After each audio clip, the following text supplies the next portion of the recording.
महाराष्ट्र राज्याचे लाडके मुख्यमंत्री एकनाथ शिंदे यांच्या 60व्या वाढदिवसानिमित्त आमदार प्रताप सरनाईक यांच्या संकल्पनेतून आणि ठाणे महापालिका आयुक्तांच्या प्रयत्नानं एक उत्तुंग प्रकल्प आकारास येतोय.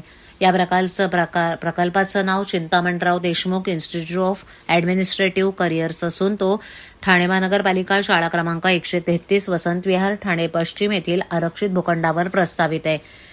ब्रिटिश राजवटीत भारताचे रिझर्व्ह बँकेचे पहिले गव्हर्नर असलेले चिंतामणराव देशमुख यांच्या नावे हा प्रकल्प समर्पित आहे. सक्षम, जनहितदक्ष, चारित्र्यवान असा प्रशासकीय अधिकारी वर्ग तयार करणे हा संस्थेचा प्रमुख उद्देश आहे.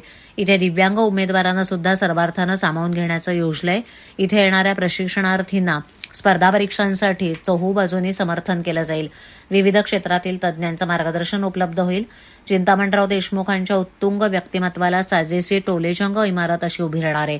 या इमारतीत conference room, directors cabin, administration office, classrooms, computer labs, technician staff room, उत्तम संदर्भ ग्रंथयुक्त लायब्ररी, डिस्कशन रूम, ऑडिटोरियम, विद्यार्थ्यांना राहण्यासाठी हॉस्टेल, शरीर स्वास्थ्यासाठी जिम, इंडोर गेम्स, कॅफेटेरिया, ध्यानधारणेसाठी मेडिटेशन रूम अशा सर्व सुविधांनी सुसज्ज ती असणार आहे.